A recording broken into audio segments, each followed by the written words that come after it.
हाँ हाँ।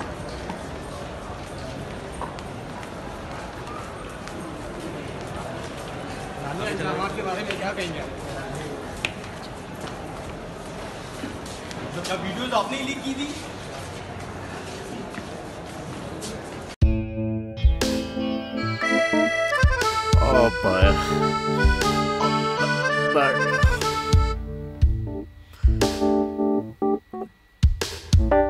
इंतशार से निकलने का वाहिद हल इंतखाबात हैं।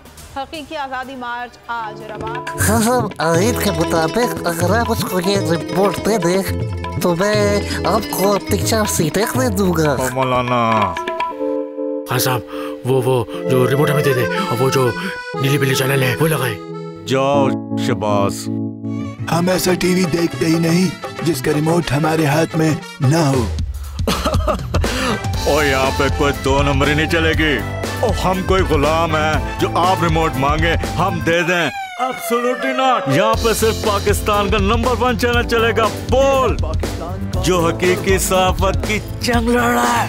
पाकिस्तान के लिए कोई और नहीं, सिर्फ बोल खड़ा है। आप सब भी बोल देखें।